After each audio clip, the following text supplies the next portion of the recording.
지난 시간에 우리가 살핀 대로 이 제2차 코린트 동맹을 통해서 이제 드디어 총사령관이 되어서 베레아 항구를 떠나는데, 이 전쟁이라는 것은 사실은 그 자체가 경제 행위입니다. 이를테면 이제 4만여 명의 보병들과 5천여 명의 기병들을 동원하는데요. 자, 이들을 전쟁에 동원한다는 얘기는 뭔가 바탕이 있어야 가능한 겁니다. 하민 씨, 그 바탕이 뭐겠습니까? 예를 들어서 뭐 군사에 대한 어떤 대가를, 월급을 네, 줘야 된다는 거예요. 이를테면 연봉을 준다든지 그걸 다 줘야 되는 겁니다. 그러니 이제 시작되면 이 페르시아 전쟁은 언제 끝날지 모르잖아요. 그러니 그 4만 5천 명에게 알렉산더는 막대한 전쟁 참여 비용을 지불해야 됩니다. 그래, 그 왕의 그 창고를 열어서 그 병사들, 마게도니아 병사들이죠. 그들에게 막대한 비용을 넘겨주는 거죠. 그러자 그 돈을 받은 병사들이 알렉산더 왕에게 질문한 거죠. 우리에게 다 이런 것들을 주어버리면 왕은 도대체 뭐가 남겠습니까? 자, 그러자 알렉산더가 뭐라고 답했겠습니까? 니들이 내 재산이다. 와우. 하민 씨. 글쎄요. 그 뭐 이길 거니까. 예스. 그 얘기입니다. 더 많은 더. 페르시아의 모든 황금이 내 거다. 그러니 야, 너희들한테 이거 주는 거 정도는 투자네요. 다 가져 해서 창고를 완전 텅 비워서 다 주는 거죠. 그 얘기를 가만히 듣고 있던 마게도니아 병사들이, 아니 뭐 별거 아니냐? 이거 별거 이거 가지고 안 되겠잖아요. 그러니까 가만히 생각해 보더니 병사 한둘이 이걸 왕한테, 알렉산더에게 다시 돌려주는 겁니다. 네, 왕한테 투자할 테니까 페르시아 제국의 황금을 갖게 되면 더 많은 더 많이 주세요. 해서 알렉산더가 4만 5천 명의 병사들에게 사실상 다 전쟁 시작 전에 주었던 걸 다시 사실 돌려받는. 네, 그리고 이제 전쟁을 시작해서 간 곳이 페르시아의 땅 이수스입니다. BC 333년입니다. 자, 알렉산더 20살의 마게도니아 왕 알렉산더가 4만 5천 명의 병사들을 데리고 페르시아의 땅에 나타났다는 얘기를 당시 왕 다리우스 3세가 듣습니다. 그리고 당연히 자기 땅에 나타난 그들과 싸워서 응징해야 되는지라 다리우스 3세가 페르시아 제국의 군인들 30만 내지 61만 명입니다. 그러니까 기록 차이가 납니다. 그 거대한 병사들을 이끌고 이수스에 나타나면서 이 다리우스 3세가 자기 측근들에게 말하죠. 이 많은 병사들을 보면 그 알렉산더 그 어린 20살짜리 왕이 아마 무서워서 뒷걸음쳐 도망갈 거다. 자, 어쨌든 양쪽에서 이수스에 나타났고, 그리고 드디어 전쟁이 시작되는 거죠. 이 알렉산더는 자신의 전 병력 가운데 보병은 4만 명이고 기병이 5천 명인데 이 기병 5천 명을 이끌고 솔선수범해서 본인 직접 나갑니다. 대체적으로 이제 모든 전쟁은 뒤에서 이 어떤 지휘본부에서 명령 체계로 가는 거잖아요. 근데 알렉산더가 5천 명의 자신의 전 기병을 이끌고 싹 치고 들어갑니다. 전쟁이 시작되는데요. 불과 한 판 딱 싸워서 5천 명의 기병을 거느린 알렉산더가 페르시아의 기병 만여 명과 보병 10만여 명에서 약 11만 명을 죽이거나 한 판에 딱 사로잡아버립니다. 여기에서 헬라 제국이 공식적으로 시작되고 페르시아 제국은 사실상 끝났다고 보시면 됩니다. 특별한 전술이 있었나요? 사실은 이제 전쟁이라는 게 고대 전쟁에 보면은 이 기병과 보병의 연합전선입니다. 그러니까 기병이 이를테면은 쳐주고 보병이 들어가고 이 호흡이 맞아야 되는데 이런 부분에서 호흡이 잘 맞지 않았다라는 측면도 있고 페르시아 쪽에서는 그런가 하면은 알렉산더가 앞서 나가 뛴다. 어떻습니까? 그 마게도니아 병사들이 어떻겠습니까? 사기가 올라가죠. 네, 그 5천 명의 기병들이 그 기병들 뒤에 따라가는 게 아니라 알렉산더가 맨 앞에 가는 겁니다. 마치 누구처럼요? 브래드 피트처럼. 그러니까 맨 앞에 왕이 딱 뛰어가는데 그걸 어떻게 그 기세를 당할 수가 있겠습니까? 그러니 그 흐름 속에서 일단 이수스에서의 전투는 결과가 끝이 납니다. 그러자 다리우스 3세는 퇴각합니다. 도망하죠. 근데 이 전쟁에서 알렉산더가 얼마만큼 부상을 입습니다. 그런데 이 알렉산더가 바로 뒤따라가지 않고 갑자기 이수스에서 지도를 보시면 남쪽으로 말머리를 꺾습니다.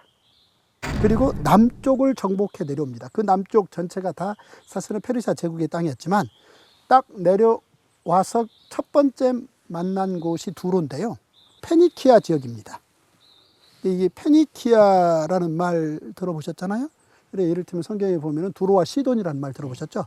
그러니까 이 다윗이 왕이 되자 두로 왕 히람이 그 나라에 있는 가장 좋은 백향목, 대리석 이런 것들을 바리바리 실어서 예루살렘으로 보냅니다.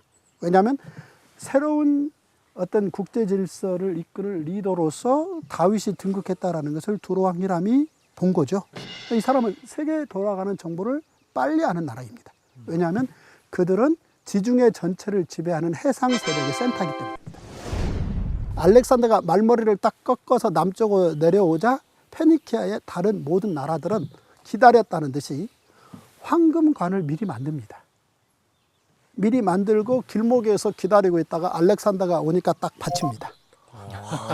바로 우리는 당신의 지배를 받겠다 이렇게 하는 거죠. 왜냐하면 이수스 전투에서 승부가 났다는 얘기는 이미 끝난 얘기거든요. 그런데 페니키아의 여러 도시국가 중에 이 두로라는 나라가 문을 딱 걸어줍니다. 이 두로는요, 이 섬나라인데 육지로부터 약 한 0.8km 떨어져 있는 도시입니다. 근데 이 두로라는 이 도시를 결과적으로 점령하기 위해서 알렉산더가 약 한 7개월의 시간을 씁니다. 그 이수스 전투를 통해서 한 번에 페르시아를 딱 꺾었던 그 대단한 알렉산더가 두로라는 그 작은 섬을 하나 점령하는데요, 7개월을 썼다. 이건 대단한 항쟁입니다. 그러면 두로라는 도시국가가 왜 이렇게 저항했을까? 그리고 알렉산더는 왜 여기에 이렇게 많은 시간을 썼을까를 생각을 해봐야 되잖아요. 두로가 저항한 이유는요, 이 첫째는 그 섬이라는 그 조건, 해양 조건을 이용해서 예전에 아수르 제국의 사네립이 왔을 때 5년을 버텨서 성공한 적이 있습니다. 그리고 뒤를 이어서 바벨론 제국의 느부갓네살이 그 두로 성을 점령하기 위해서 왔는데요, 13년을 버텨서 저항해서 이겼습니다. 그리고 이 두로의 이 왕의 생각에는 자기들이 세운 식민지인 카르타고, 그러니까 지중해 전체를 지배하고 있는 해양 세력의 리더가 이 두로인데, 그들이 배를 타고 가서 지금의 아프리카의 그 튀니지에 카르타고라는 식민지를 만들어서요, 그걸 지배하고 있었습니다. 따라서 자신들이 알렉산더와 이렇게 대립하고 있는 사이에 카르타고에서 원군을 보낼 것이다, 이 믿음과 확신이 있는 거죠. 그래서 버티는 겁니다. 자, 알렉산더 입장에서는요, 왜 이걸 꼭 점령을 하는데 그 많은 시간을 써야 했습니까? 첫째는요, 지금 알렉산더는 자신의 병사를 이끌고 서쪽으로부터 동쪽에서 끝까지 동지를 해야 됩니다. 그런데 그러려면 마게도니아라는 자기 민족 나라로부터 보급을 받아야 되잖아요. 근데 그 해양 도시 국가인 두로가 거기서 차단하면 보급이 차단되면 곤란합니다. 그래서 반드시 두로를 점령해야 되고, 또 하나는 한번 저항하는 나라를 놓고 가면 제국이 세워지지 않습니다. 그러니까 반드시 이걸 점령하기 위해서 모든 함선을 다 동원합니다. 방법이 없습니다. 그래서 알렉산더는 자기 부하 병사 만여 명에게 주변에 있는 가장 큰 바위들 있죠, 바위들을 다 굴려오게 합니다. 굴려서 육지로부터 그 섬까지 800여 메타를 방파제를 놔갑니다. 그러니까 육로를 쌓아가는 거죠. 그리고 이제 저쪽에서 불화살을 쏘니까 큰 방패막이를 하면서 막으면서 들어가는데, 두로 쪽에서 가만히 있을 리가 없죠. 그 배에 불을 놓아서 그 방파제를 불태우고 또 들어오는 겁니다. 그리고 두로는 워낙 이게 월등한 이 해양 세력이라서, 그 이를테면은 이제 잠수 타고 와서 이 알렉산더의 그 함선들을 묶어 놓으면 그걸 잘라내고 불을 지른다든지 이렇게 저항을 하는 겁니다. 자, 드디어 이제 그 방파제가 거의 와 다 가고 두로 섬에 항구가 약한 곳이 있다는 걸 알고 그쪽으로 치고 들어가서 드디어 불태우고 점령을 합니다. 7개월 만에. 그리고 그 안에 들어가서 지난번 테베의 사건 기억되지 않습니까? 6천 명을 사로잡아 죽였는데요. 이번에는 거기에 한 2천여 명 정도 더한 군인들의 숫자 8천여 명을 그 자리에 죽입니다. 그리고 그 두로의 시민들, 이를테면 남녀노유 다 묶어서 3만 명을 또 그대로 노예로 팔아버립니다. 그러니까 아예 두로를 아예 그냥 뿌리를 뽑아버리는 거예요. 그런데 이제 성경에 보면은 이를테면 이제 이사야, 에스겔, 아모스 이런 책들에 보면요. 두로에 대한 예언들이 있는데 이 두로의 이 잘못들을 꼬집는 이야기인데 왜 두로가 잘못했다는 거냐? 그들은 바다의 해상 세력을 이끌고 있으면서 바다의 신이라고 자처했다는 겁니다. 자, 바다 하면은 어떻습니까? 바다 하면 보통 사람들에게 어떻게 느껴지죠? 공포. 공포. 두려움. 그래서 뭐 하는 겁니까? 두렵습니다. 두려워서 뭐 하죠? 뭐 굿하고 이렇게 제사. 네네네. 제사 드리는 곳이에요. 그런데 이 두로라는 이 도시국가는 바다의 신을 자처했다는 거예요. 그러니까 얼마나 이 지중해를 편하게 잘 움직였는지요. 거기에서 모든 풍요는 다 만들었다는 겁니다. 이를테면 보세요. 테베 지역에서 3만여 명을 노예로 판다. 그럴 때에 가까운데 인근에 팔면 안 되잖아요. 그럼 배를 타고 멀리 보내야 되잖아요. 노예 무역을 한다든지 이런 일들을 해서 너무나 많은 풍요를 누렸다는 겁니다. 그런 두로에 대한 하나님의 심판 얘기가 지속적으로 진행되어 왔는데, 그런데 신구약 중간기에 바로 이 알렉산더의 이 군대가 들어가서 이를테면은 그 하나님의 예언을 성취하는 어떤 계기를 만들었다. 이렇게 봐도 되겠습니다. 자, 어쨌든 이 두로라는 곳과 관련해서 우리나라에서도 한번 생각해 보는 게 강화도입니다. 혹시 여몽항전이라는 말 들어보셨나요? 여몽항전이요? 네, 여몽항전. 몽골 왔을 때. 네네, 몽고 왔을 때 그 고려. 고려에. 예. 네. 고려에서 그 센터가 어디였죠? 강화도? 강화도. 네, 덕진진? 강화도입니다. 왜 강화도죠? 지금 강화도 얘기하고 계시니까. 네. 한민 씨 왜 강화도입니까? 거기가 그 해상에 대한 입지가 좋은 데 아닙니까? 그렇죠. 네. 물살을 이용해가지고. 그렇죠. 네. 몽고 하면은 몽고의 그 민족적 특성이 뭐죠? 말. 말. 내륙. 유목민족. 육포가 왜 나온 겁니까? 이동하기 편하려고. 아니, 육포 좋아하시나요? 네, 엄청 좋아합니다. 그 육포가 왜 만들어진 겁니까? 비상식량입니다. 네, 가볍고. 어떻게 만든 겁니까, 육포가? 소고기를 말려가지고. 말려가지고. 네, 그게요. 이 몽골 민족은 태어나서 3살이 되면 말 탄다는 거잖아요. 네. 그래서 말 타고 빠른 속도로 이동하는데 이를테면 육고기를 잡아서 말 안장 밑에 깔아버리는 겁니다. 그리고 타고 가면서 그게 마르면 찢어서 먹는 거죠. 그 위에서 이래서 육포가 나오는 겁니다. 그러니까 워낙 말 타는 일에 능한 게 몽골 민족인데 그러면 그럴수록 그들에게 불리한 조건이 뭐죠? 물이요. 물입니다. 그래서 베네치아가 나오는 거고 그래서 강화도에 이 여몽센터가 나오는 거죠. 고려의 이 중요 이 모든 기관들이 강화도로 가서 항쟁했던 이게 그 자연 조건인 거죠. 네. 이제 그만큼 바다가 쉽지가 않습니다. 그런데 세상에서 바다만큼 쉬운 게 없었어요 라고 여기는 민족이 두로 민족이었고요. 이들은요 세상에 그 좋은 지중해의 좋은 것들을 다 가지고 있는, 그래서 그 보석을 가지고 오죽하면 바다의 신이라고 자처하면서 교만을 쌓았겠습니다. 그러니까 그들이 거기에서 다 끝장이 납니다. 그래서 이제 두로는 일단 사라지게 되는데요. 자, 이들을 무너뜨리고 이 알렉산더는 아래로 내려옵니다.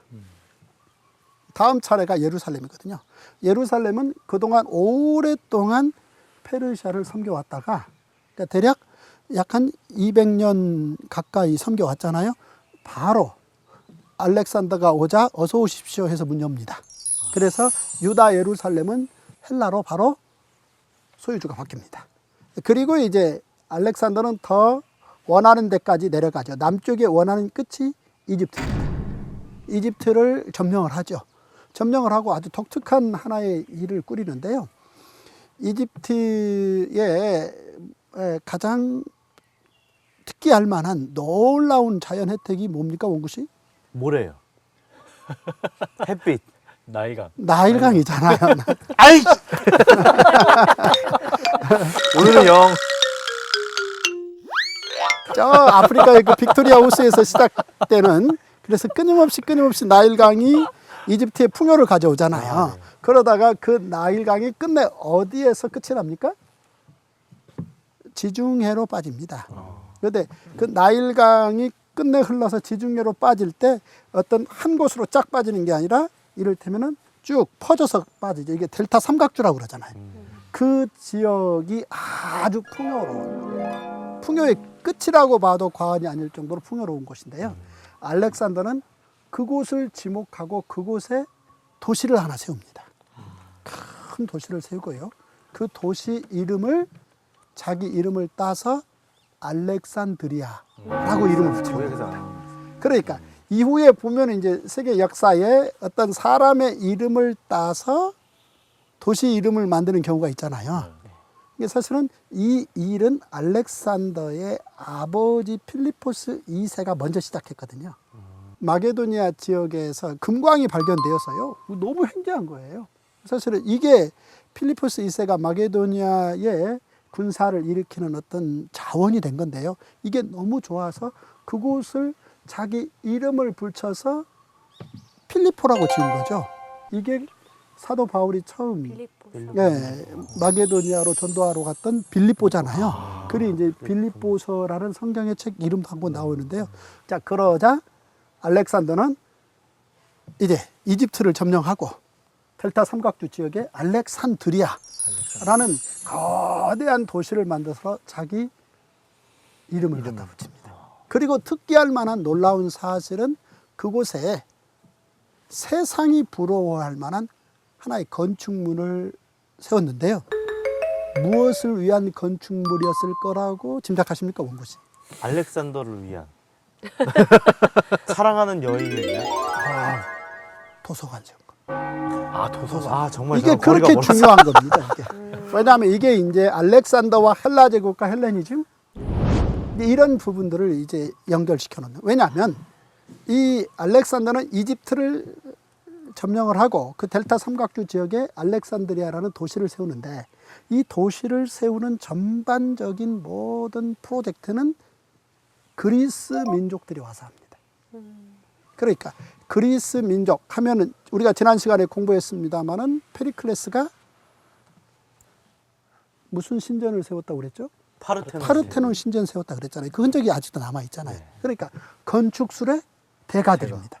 따라서 그들 그리스인들을 상당수가 알렉산더의 이 전쟁 대열에 군인으로가 아닌 그들의 목적으로 참여를 하는 거죠. 이게 디아스포라 그리스인의 시작입니다. 이들이 드디어 이집트에 와서요. 이집트의 그 알렉산드리아라는 그 거대한 도시를 설계하고 도시가 도시되게 하는 그 프로젝트를 성공을 하고 그 다음에 이제 알렉산더는 그들을 통해서 가장 목적 있는 사업을 하나 하는데 알렉산드리아에 도서관 하나를 세우는. 그리고 거기에 막대한 이제 책들을 모아놓는. 이제 여기에서 이제 우리가 다음 시간에 살펴보겠습니다만 이게 굉장히 중요한 모세오경 번역 사업이 사실은 이 알렉산드리아 도서관을 중심으로 시작된다고 보시면 되겠습니다. 그런데 알렉산더는 페르시아 전체를 점령해서 헬라 제국을 만들고 그 전역에 70여 곳에 알렉산더를 세웁니다. 그래서 이제 그곳은 공이 헬라 제국의 헬레니즘을 조장하고 이것을 큰 틀에서 확산시키는 센터를 삼는 거죠. 여기 보십시오. 신약 성경의 사모님 그 아볼로라는 사람 혹시 생각납니까? 네, 빌립보 아니 그 사도 바울이 네. 아볼로에게서 뭐 이렇게 했던 이야기. 네, 그러니까 이를테면 그 브리스글라 아굴라가 아볼로를 네. 만나서 딱 봤는데 어떠죠? 아볼로가 뭘 잘합니까? 가르치는 걸 네, 말을 잘 수사하기죠. 말을 월등하게 잘합니다. 말을 월등히 잘했는데요. 그 아볼로가 어디 출신이죠? 알렉산드리아. 알렉산드리아 출신.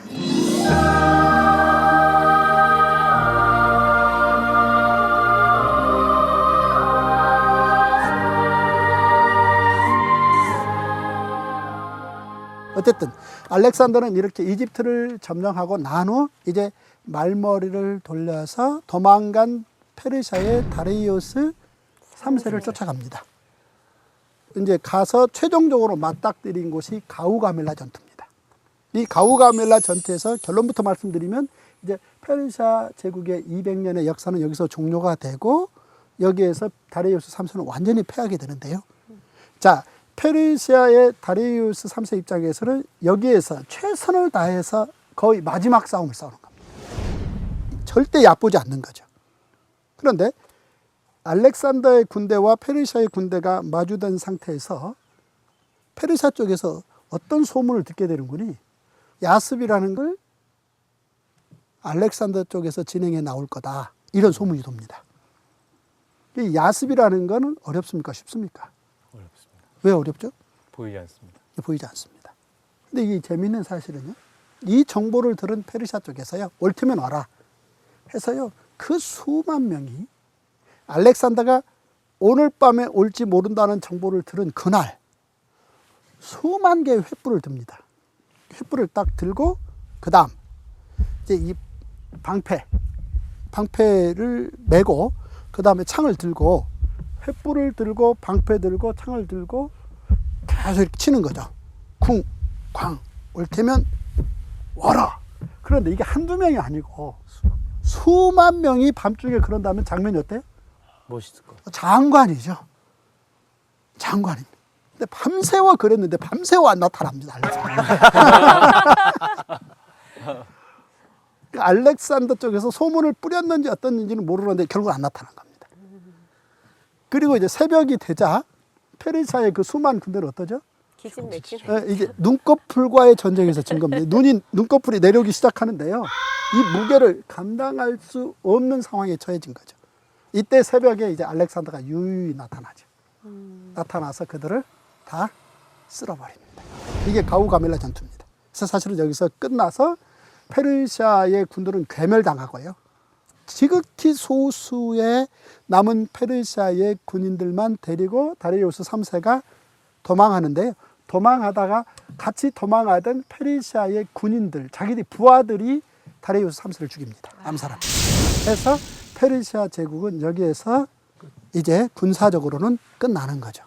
참고로 사실은 성경에서 그 어렵다던, 즉 알렉산더 같은 군사 천재도 어렵다던 그 대단한 야습을 성경에서 성공한 케이스가 있죠. 원구 씨, 누가 야습. 먼저 야습을 성공했습니까? 힌트 조금만 주시면 안 돼요? 네, 기돈, 그 전에요. 아브라함, 네, 아브라함입니다. 아브라함이 몇 명 데리고 와서 야습했죠? 318명 아, 데리고 소돔과 고모라 연합군이 져버린 그 전쟁을 가서 밤에 가서 뒤집어서 성공하고 그때 그 감동을 가지고 돌아오는데 멜기세덱이라는 사람이 기다리고 있죠. 기다리고 있다가 떡하고 포도주를 제공하면서 수고했어 라고 말하면서 너 대단해가 아니라 하나님의 은혜야 라고 말했죠. 이건 기적이라는 거죠. 그러자 아브라함이 무슨 소리, 내가 대단한 거지, 떡은 고마운데 말은 바르게 해야지 그랬습니까? 아니죠. 당신 말이 옳수다, 감사합니다 그러면서 11조 바치기 시작했죠. 네.